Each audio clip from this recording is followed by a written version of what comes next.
kita punya trauma, entah itu fiktif, entah nyata, entah apalah. Kita punya trauma kasus Siti Jenar. Orang yang mendalami la ilaha illallah secara intensif, ya, entah itu disebut kalimat sodo, bosululuk, boseloko, mbah kono pokoknya. Orang yang memahami la ilaha illallah secara intensif, itu pasti menuju ilmu hakikat.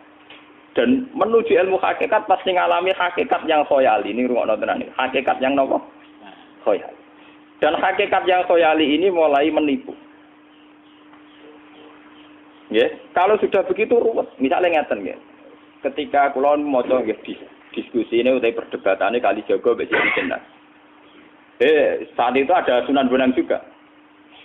Kamu sujud pakai apa kali jaga? Ya pakai jasad. Dari Siti Jenar. Daging kamu itu hanya onggokan daging. Nanti itu jadi bangkai. Dan setelah jadi bangkai itu habis. Kamu nanti ditulis Tuhan tidak termasuk yang sujud. Kebuat yang mbok sujud itu bentek. Mikir kan juga. Rugi ke sujud mbek bathuk mbek tangan. Jasad tem sampean kuntek. Ora ana sing crita kowe nak sujud mergo jasad itu mbok sampean dadi bang. Lah nek ngono sujud ning hakikat ora usah bathuk, ora usah tangan, ora usah sikil, yo rohem iku lho kon sujud mbek pangeran. Nak sujud mbek fisik ku rugi wong fisik sampean. Mikir kali. Wong bolak-balik kali Joko mantan wali preman terus jadi debat pusing. Siti Jenar tahu belajar tasawuf ning Irak. Yang jelas yang mulang gak sadam ora menangi. Wah, uang ini menjadi perdebatan. Sehingga keyakinannya kayak Siti Jenar, la ilaha illallah itu ya wahdatul wujud itu, innalillahi wa inna ilaihi. Selama ini kalau orang syariat misalnya, orang syariat itu kalau ada orang mati, misalnya Kak Ruhin mati, ini aku kan muni innalillahi wa inna ilaihi raji'un, saiki Ruhin wis mati. Mati itu balik ning penge. Itu cara wong hakikat kan salah besar. Orang mati itu tidak ada. Cara ilmu hakikat dan orang mati itu tidak ada. Roh ini tersiksa di alam fisik. Jadi ruh ini tersiksa di alam fisik. Karena ketemu ning jasate ruh. Tersiksa itu. Akhire ape mangane kudu kerja piring Jepang tersiksa roh. Asal roti mau tersiksa. Misalnya kiai ape mangane dadak kudu pidato 2 jam bareng tersiksa. Roh iki napa? Tersiksa. Mergo roh ora buta mangan, ora buta ngombe, tapi gara-gara melok fisik. Paham ya? Lho itu nanti ilmu kenawarai ya bener. Lah kula boten. Sampeyan betul lho guru waras maksudnya nggih. Artinya waras secara akademik karena ada referensi, ada marojek nggih. Waras secara hakikat. Kula niku umpama rasake sampeyan wis ilmu hakikat. Artinya saya juga ngalami ilmu hakikat. Lan ketika sing aran hikam wong ora tau muka safar ora usah jadi ulama. Entah sekian detik ulama itu harus pernah muka safar. Biar merasakan ilmu napa? Ada. Tapi ilmu hakikat itu bisa dilogikakan sebelum sampai secara musyahadah. Paling enggak bisa sampai secara logika. Manusia itu mulai Nabi Adam sampai sekarang itu kan punya roh dan roh itu tidak makhluk. Ya, roh itu tidak makhluk. Ketika roh itu diletakkan di jasad dia itu tersiksa. Karena ketika dia ke jasad fisik itu namanya mengalami keterpisahan dengan yang abadi. Dia ini ning jasad fisik tersiksa. Karena dia harus di alam yang kasat mata, alam mulki. Tersiksa. Ketika dia tersiksa, melok ruhin, akhirnya dia mangane kangelan, akhirnya lesu mangan. Padahal roh gak butuh mangan, perlu dicatat roh gak butuh. Ya ora butuh gunung kidul barang, kan roh ora butuh rabi. Paham kan? Ya ora butuh putus cinta, ora butuh pegatan, ora butuh macam-macam. Paham? Tapi karena dia nemplek jasad sing butuh mangan, butuh rabi, butuh wedoan macam-macam. Akhirnya roh tersiksa. Suatu saat kalau roh ini dalam bahasa manusia mati, ini dalam bahasa manusia mati. Ini hakikatnya roh itu tidak mati, dia kembali ke habitatnya. Ini disebut innalillah. Kita ini dari awal ya dengan Allah. Wa inna ilaihi juga kemudian nanti kita pasti kembali ke Allah. Dan itu diyakini betul oleh orang wahdatul wujud. Jadi kalau roh mati itu ya tidak ada mati. Roh sekarang itu kembali karena sudah lama mengalami keterpisahan mergo melok fisik-fisik dak ono kerja dasinan, ono nggo proposal lan ruwet to roh ku melok. Paham itu? Kita di roh ku napa melok roh. Lah roh ya tersiksa aku ora butuh mangan, ora butuh proposal bocah ngalor. Itu tersiksa. Makanya dalam cerita-cerita Jalaluddin Rumi yang otentik di kitab-kitab begitu. Ketika beliau mau meninggal, muridnya itu nangis. Dari Jalaluddin Rumi, kamu jangan nangisi saya ini mau pesta, saya ini mau pesta perkawinan. Kamu tidak merasakan penyesalan saya. Saya ini lama menyesal karena harus hidup bersama kamu. Terus saya ini tersiksa karena ngalami alam yang rusak, yang fana. Alam yang fana. Harusnya roh saya itu di alam abadi, bukan di sini. Maka jangan tangisi kematian saya. Kematian saya adalah kembalinya roh ke habitatnya. Semenjak itu kematian dianggap malam perkawinan. Karena roh kembali. Walhasil nguniku cara ilmu tasawuf bahasa Arab jenenge wahdatul wujud. Kena Jawa, Yogyakarta, Solo, Keadaan jenenge manunggaling kawula. Mergo sing rawan ngono rugen. Pak iki tak terangno detail. Jadi batuk mesti iki buku sujud kan. Niku sampeyan ilang. Dadi seksine ora ono cara teorine sinten Siti. Rugi kowe. Bukan jadi ya kendur. Pak kali coba mantan preman jak debat terus kowe ora ngono mbok terus tak pateni kowe. Lah debat ini biar ra iso. Premane kumat. Ya ta preman jak debat ilmi. Ngono ku model. Kali Joko yo ora salah. Dise sing dina Umar nggih ngoten. Umar sahabat top. Lah sik debat atau milih tak patenane ya Rasulullah. Gak iso dene cek ilmiah. Mantar preman pasar rukat terus dadi sahabat top. Debat yang milih mate. Ada wonten cerita wong Yahudi njaluk keputusan Nabi. Bareng wis diputusno Nabi cek mamang. Ndak tenang keputusane ngono dalam sengketa duniawi. Bariku takok ya Ali. Ya Ali, aku mau sowan ning Nabi Muhammad. Dikai keputusan tapi mamang cara kowe pilih. Sampai Ali dikai keputusan persis kanjeng Nabi. Cek mamang meneh takok Umar. Takok Umar aku mau sing Muhammad, ning Ali dikai keputusan kok mamang, Mar. Cara kowe piye? Urusan dunya. Enteni iki. Entah dia melepuh buat apa? Uang diputus Nabi ora marah. Buat mati. Gawe. Mereka mantan apa? Cara mantan intelektual atau intelektual kan ya wajar wong Yahudi kok percaya Nabi. Ya, kan bareng cara Ali ya sederhana. Gak percaya wis kandhani. Ora mesti cara Ali tenan. Lah ora bapatene. Ya wajar wong Yahudi kok percaya Nabi, nek percaya ora situ Yahudi Muslim.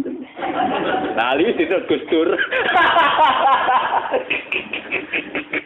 Lah Gus Dur ra beda piye tenang. Ali nyen ngoten watake ngoten.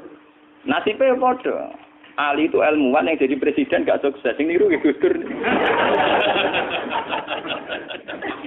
Mergo ning tinggal negara wong pinter mimpin ra sukses. Wong pinter gampang maklumi. Lah misalnya kita jadi kiai wong pinter. Pak Yai santri ini pacaran. Maksud itu jangan asal cawe itu. Wah ruwet. Terus malah dalil dinalina subuh syahwat minan. Piye pondok tanpa pelaturan. Paham ya? Ruwet tau. Mulane aja geman, iki kiai pinter teman-teman aja geman. Sing biasa wae ana syariate sithik-sithik. Sing kamane ana santri pacaran tersinggung, ana santri nakal tersinggung, sing ana rasane lha donya ana napa? Dadi nek meguru kula niku urusan ilmu semi hakikat. Mulane mon gitu. Sehingga kayak Siti Jenar, cara pandang Siti Jenar itu masuk betul ning gone pemikiran para santrinya. Kados Ki Ageng Pengging, siapa masuk betul karena masuk akal. Cara mereka napa? Betapa tidak ada artinya fisik ini. Nah, kalau semua fisik ini tidak ada artinya, kemudian yang ada artinya itu roh, perjalanan apa? Perjalanan roh, sehingga diartikan inna lillah wa inna ilaihi raji'un. Inna sholati wa nusuki wa mahyaya wa mamati ku lillah. Lah kemudian sekarang sampean tak tanya misalnya, ini latihan ilmu hakikat. Wa mahyaya lan penguripan ingsun. Kalau ingsun itu artinya fisik atau jasad, itu keliru besar karena jasad tidak pernah hidup. Yang hidup itu roh. Paham ya? Sekarang artinya wama mati itu apa? Kematian ingsun. Kalau roh itu tidak pernah mati, berarti kematian roh adalah keterpisahan dengan yang agung atau yang abadi. Dan semuanya itu lillahi rabbil alamin. Sehingga mereka mengatakan kematian itu satu pesta. Mulane kados Bilal ditakoki, ya Bilal, ketika murid-muridnya nangis bergape mati, Bilal ge seneng ae. Godan nalqal ahibbah Muhammad dan wa hisbah. Lah nak mati malah seneng tuh ketemu kekasihku. Sebab itu kematian tidak pernah jadi problem bagi mereka sing soleh, sing menembus ilmu hakikat. Paham?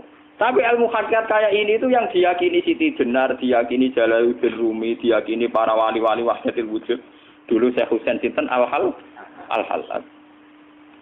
Itu kemudian melahirkan prahara syariat. Prahara apa? Syariat. Sebab itu Wali Songo, oke Siti Jenar benar dalam filosofinya, tapi harus dibunuh. Karena menjadi prahara syariat. Sama dengan yang dikatakan Nabi itu benar, tapi menjadi prahara syariat. Akhirnya disomasi oleh Umar radhiyallahu anhu. Jadi sebetulnya sama, pola-pola ceritanya sama. Intinya sebuah ilmu hakikat harus dikawal napa? Syariat. Nggih kula bolak-balik, contoh paling gampang wit pisang. Wong nak mangan gedang kulitnya tetap dibuat. Tapi umpama gedang dari awal ora usah kulit, ra sido dadi gedang. Paham nggih? Meskipun kon ape dipangan ya dibuat. Tapi kita tidak bisa membayangkan pisang dari awal tanpa napa? Mbah kekeringan, mbah bosok, mbah ra sido dadi napa? Pisang. Terus pentingnya syariat lagi begini, gitu. Mulane penting ngaji wali-wali syariat sing pinter kados Sunan Kudus, kados Sunan Bonang. Andai kan tidak ada syariat itu dunia pun mesti rusak. Contoh paling gampang masalah pornografi, porno aksi. Jadi jenar ada omongi ngono ibu ngakak-ngakak deh. Dari pangeran wis pirsa, kowe nek klambi pangeran ora ora tentora ya ora usah klambenan. Wong ora ana gunane. Kalau yang paling penting ku nazarullah, kenapa kowe klambenan barang, wong kowe klambenan ora pangeran tetep pirsa. Nyatane si jenar nak mulang nggih coba klambenan lah intine napa? Dinya ada nabi Sunan Bonang. Nah, aku percaya kabeh nazarullah, ora usah napa? Klambenan. Tetapi teori ora usah klambenan iki dienggo tenan. Mulane nek pas wiridan aliran sesat, ciri utama. Kira klambenan tenan. Lah ruwet to. Lho iki tenan iki cerita. Iki pentingnya ngaji nggih. Ben sampean ngerti variasi riwayat, kemudian kita orang syariat harus kayak apa, kemudian kenapa menjadi aliran wahdatil wujud. Nah terus kita-kita ini kan orang syariat. Memang kalau manung syariat itu akeh kok sampean-sampean. Siji mesti ra kramat. Modele ora di dhuwit ya bingung. Ruwet. Urip wong syariat lho apa? Dineng bojo wedi, dineng tangga wedi, pengaruhe menurun. Pancen orang syariat itu banyak kriminal tauhidnya itu memang jelas. Mulane kiai-kiai peke nak ketemu kiai-kiai sing setengah jadah wedi mergo iso nebak atine. Ndekne meriang langsung. Sing kiai ra tau salat keramat padahal ngambungan wong. Sumudina salat pas waktu kok ora tau keramat. Wong ape buah utang tanggane iku keramat apane? Sing kono ngawur-ngawur sowan pirang. Meriang oleh syariat ngadepi wong hakikat napa? Mulane jogeman dadi wong syariat sing ngene iku bahaya. Nah kula mboten ngarah. Sampai dadi wong syariat sing ra keramat. Bahaya sekali itu bagi perjalanan agama. Kalau sering ketemu kiai-kiai yang terkenal keramat di Juwaduk tiang-tiang hakikat. Ditantang kanca-kanca kula wani, tantang aku tetep rawani kok. Mikir deh. Karena orang yang sama-sama ke jalur hakikat tetap punya alamat, tetap wonten simahum fi wujuhi min atsari sujud. Cara pandangnya mesti sama. Kalau nanti ketemu murid, ya artinya yang ikut aliran Siti Jenar, dia ada sholat, ada apa, hidup di satu tempat gitu. Padahal dia bisa baca ihya. Dulu pernah mondok di Mekah, pernah di Irak. Itu ya meresahkan para kiai. Kemudian sebagian mereka minta saya suruh ketemu. Ya walhasil kalau ketemu pertama gitu. Jenengan Gus Ba, tapi zaman Rasul niku tetep rata arani muka sapa. Nggih biasa mawon. Kula ora usah kenal jenengan nggih kenal. Dadi kula biasa mawon. Lah niku pernah ngajari ajaran. Saya Gus ning donya tak enteni mau turu ngenteni mati ngono Gus kok repot. Jawaban kula terus enak. Sampai jare wong hakikat wong ngenteni mati barang. Ya mati wis saiki iku. Terus ngenteni saiki padha-padha wis napa? Wis mati. Ya saiki wis padha-padha wis urip. Wis padha kabeh. Nah cara ilmu hakikat kan terus sama semua. Napa? Sama semua. Tadi makanya itu tadi.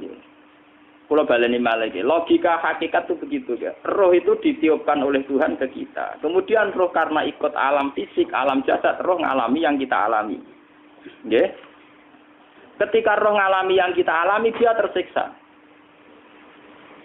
Nah, ketika roh sudah terpisah dari jasad yang mengekang, yang memenjara ini, dia senang terus kembali ke Tuhan. Ini disebut inna lillahi wa inna ilaihi. Lah jasad ini kemudian menurut ilmu hakikat enggak ada gunanya sama sekali total. Hilang di telan tanah. Lah kalau begitu jasad iki nak mbok agul-agulan. Gusti bathuk kula tak nggo sujud tangan kula ndi buktine tanganem wis ra ono. Bathuk wis ora. Mulane dari Siti Jenar, hanya wali bodoh kayak kalian yang punya ajaran bodoh begitu. Malah rasupan terus. Mulane Sunan Kalijaga semangat kon mateni mergo tambah omongane glodro nduk ndi. Tapi yang enggak disadari Siti Jenar yaitu tadi. Inti dari ilmu hakikat itu kan tunduk sama kersane Tuhan. Kalau sudah tunduk pada kersane Tuhan, kalau kersane Tuhan roh kita harus di jasad. Dan wujud jasad kita ini juga karena kehendak Tuhan.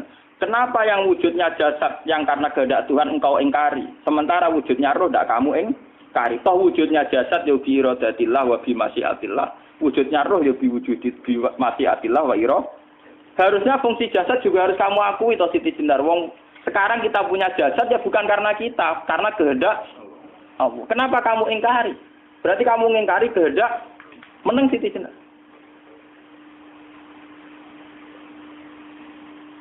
Makanya hakikat yang pertama saya itu pasti khayal. Lah Siti Jenar itu hakikatnya baru yang sampai khayal itu. Sehingga dia tersesat.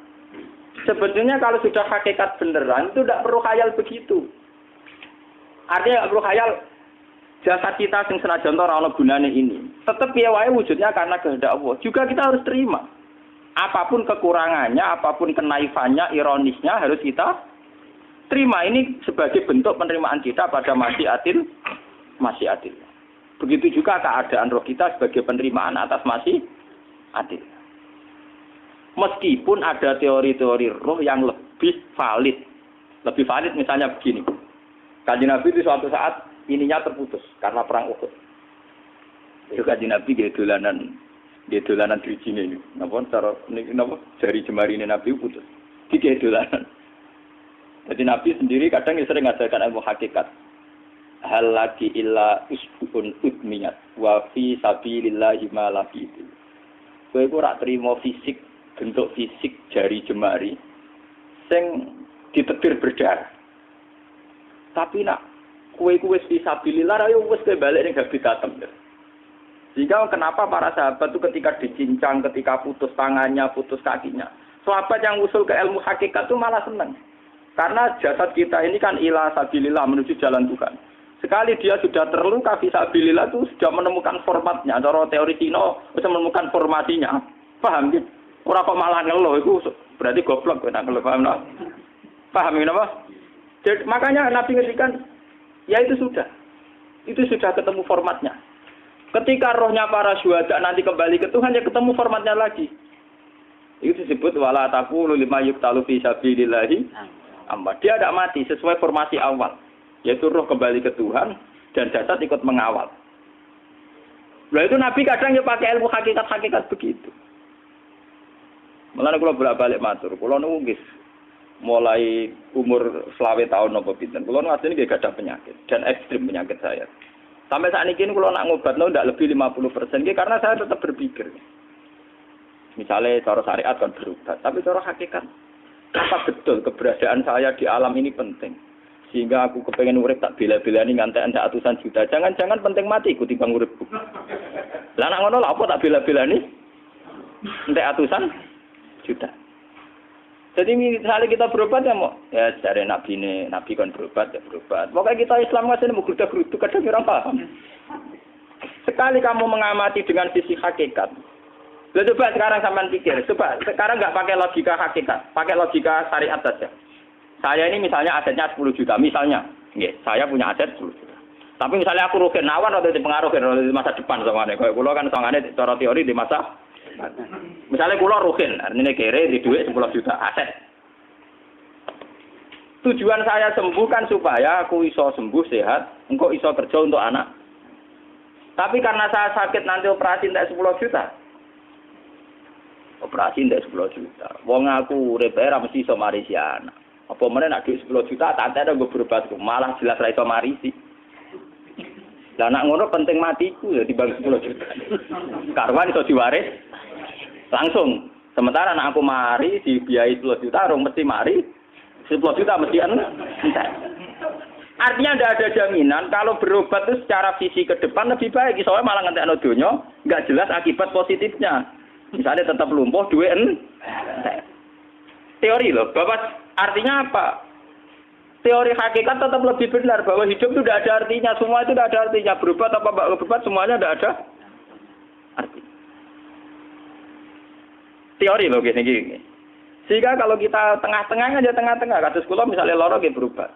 Gusti separuh kalau ngelakoni syariat, tapi sebagai kalau ulama fikih, separuh kalau lakoni apa? Jadi kalau tetap buatan ngarah obat 100%. Tapi orang ngarah berobat, wong kalau tiang apa? Syariat. Tapi memang faktanya itu begitu. Cara Kanjeng Nabi kadang Kanjeng Nabi berobat. Kadang Kanjeng Nabi wis nikine tercincang dige guyonan. Wahal lagi illa usbuun udwiyat. Kowe ora mau driji sing gak melok-melok. Nah, bukti bahwa jasadnya begitu tidak penting. Kayak Sayyid Hamzah. Mulai Sayyid Hamzah menganggap wahyu bentone ra karuan. Kalau teori Siti Jenar itu benar, teori Jalaluddin Rumi benar. Benar teorinya lho, ora kok ra salate lho nggih. Maksudnya kok nganut ra salate. Benar cara analisis roh. Ketika Sayyid Hamzah dinyatakan mati oleh manusia, oleh hukum manusia dinyatakan mati karena dia sudah tidak bergerak. Dalam teori hakikat kan rohnya Sayyid Hamzah sudah fi khawasili tuyurin khudrin. Rohnya sudah diambil Tuhan. Tidak mati, paham ya? Ketika rohnya Sayyid Hamzah sudah diambil, jasad ini sudah tidak punya rasa. Sekarang secara syariat kasat mata kita tahu, wong jasad nak diinfus, di sayat-sayat dioperasi ora kroso. Apa meneh saiki ruhe wis bisa. Lha ya jasad itu cek gampange, dioperasi dibius saja terus tidak kerasa. Apalagi rohnya sudah diambil. Nah saiki bayangkan ketika Sayyid Hamzah itu sudah di atas, niku kira-kira delok wahsi ra wong bentuk. Lho wong kok baca igabus. Ketika jasad benar-benar tidak penting, kemudian jasadnya Sayyid Hamzah kan dicincang oleh wahsi. Ketika rohnya sudah diambil kan Hamzah tidak merasakan. Berarti Sayyid Hamzah guyu-guyu wahsi. Wahsi cek bentuk nih gabus dicincang. Paham ya? Lho niki tenan. Artinya ketika pandangan manusia iba kepada Sayyid Hamzah karena dicincang, dimutilasi oleh wahsi. Wahsi tidak mengalami Pak Sinten, Sayyid Hamzah tidak mengalami apa-apa karena rohnya sudah bersama Tuhan. Dan iso wae Sayyid Hamzah malah guyu-guyu wahsi. Cek gobloke. Gabus kok dicincang. Lah nak ngono rak mirip, makanya nggih. Dalam hal ini itu dalam teori roh itu sebetulnya Siti Jenar tidak sesat dalam teori roh. Tapi jangan katakan itu penemuannya Siti Jenar. Siti Jenar itu terlambat. Sebelum itu ada Husain Al-Khallas, sebelum itu ada Jalaluddin Rumi. Sebelum itu juga ada sahabat, ada nabi. Cuma cara aplikasinya Siti Jenar melenceng. Jadi jangan katakan kok tak kampus-kampus, itu pendapat Siti Jenar itu malah goblok meneng. Siti Jenar itu wis anut, paham nggih maksud apa? Wis anut. Nah, teori yang sama terjadi pada Yesus Kristus. Ketika Yesus misalnya secara lahir dicincang, dimutilasi, diapakan oleh orang Yahudi. Sebetulnya rohnya dia sudah bersama Tuhan, kembali ke Tuhan Bapa, nah cara Kristen. Nah cara Islam ya balik ning pangeran. Andaikan itu iya, itu ya tidak ada masalah karena hakikatnya dia tidak dicincang, tidak dibunuh. Andaikan iya lah, tentu menurut Islam yang dibunuh Yudas atau siapa itu yang masuk piala. Tapi sama sebetulnya teorinya sama. Kalaupun iya tidak ada masalah. Oke, kalau misalnya Nabi Isa karena ada kontroversi menyangkut dia atau Yudas. Sekarang yang Zakaria dan ya. Zakaria Yahya itu dicincang betul oleh orang Yahudi. Matinya dimutilasi. Tapi dia tidak apa-apa. Karena ketika beliau dicincang, rohnya sudah diambil. Ini rumah tenan kan. Ben kira untuk kendel mati paham kan ya. Dadi maksudnya niku kula ajari nak mati itu tidak problem nggih. Niki kalau urip wedi lho. Nah ini bersamaan paham nggih. Kaitan la ilaha illallah ini nanti semuanya sama kaitan sama apa? La ilaha illallah. Ini nanti ujungnya sama dengan la ilaha illallah. Begitu juga seterusnya. Misalnya Yahya kalian sinten? Zakaria. Ketika Tuhan ditanya, jadi tenggene alam malakut pangeran ditakok, ya Allah, Yahya dan Zakaria itu kan hamba pilihan engkau. Ketika dicincang kok jenengan biarkan. Endi Yahya Zakaria dicincang? Aku iku ora goblok jare pangeran. Sedurunge dekne dicincang jasate ruhe tak jupuk. Dadi dekne ora krasa blas. Begitu juga ning tafsir-tafsir sampean lihat wa Maryama. Sayyidah Maryam yang istrinya Fir'aun. Itu kan dia iman sama Nabi Musa. Asiyah, ya Asiyah imro'ati napa? Fir'aun. Asiyah imro'ati Fir'aun, ya. Itu kan dihukum oleh Fir'aun. Ketika mau ditumpaki napa? Batu besar. Iku Allah ketika di pangeran, ya malaikat mauti, cepat ambil rohnya sebelum dihunjami batu besar. Terus rohnya diambil. Sebab itu dalam hukum Tuhan, Tuhan itu tidak merasa bahwa Tuhan membiarkan Asiyah, membiarkan Hamzah, membiarkan Yahya, membiarkan Zakaria. Dalam hukum Tuhan, semua orang ini roh-roh terhormat. Akhirnya nak anggo teori iki sing nyincang malah goblok, wong gabus goblok cincang ngono dadi. Nak anggo teori iki malah berbalik, sing goblok sing nyincang. Paham? Yo ora kok sesuai sampean kiaskan saja. Wong dibius wae disayat-sayat gak krasa. Kaya apa nak ruhe bener-bener wis tercabut terpisah. Rasane ning ndi? Iku sing disebut wala taqulu lima yuqtalu fi sabilillah napa? Lah kemudian roh ini kemana? Nah, roh itu sudah menyatu dengan kalimat tauhid. Mesti roh itu bersaksi la ilaha illallah. Itu sing disebut ning alam roh ketika Allah tanya alastu bi rabbikum mesti qalu bala. Mesti mereka jawabnya apa? Bala. Karena alam roh tentu lebih mudah bersaksi akan keberhadiran dan keeksistensi Tuhan Allah Subhanahu wa taala. Paham ya, ini sama penting. Nah, ketika kalimat tauhid sudah menyatu kayak begini, itu mesti kalimat tauhid sing mesti langsung untuk swarga. Itu dimaksud Nabi mustaiqinan biha qalbu mukhlishon biha qalbu.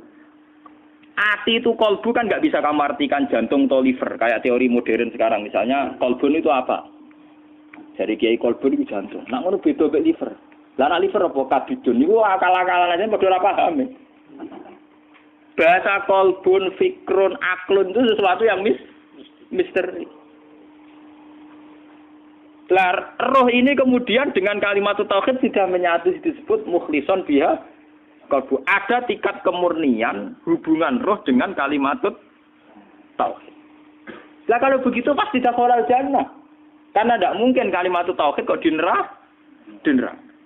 Lah ini ngomong masalah-masalah hakikat. Wong sing gak tahu petualangan hakikat, momene sing sering bingung bakas dhuwit, bayar kredit, utang jatuh tempo, ora usah melok mikir, utek wis entek go mikir dhuwit.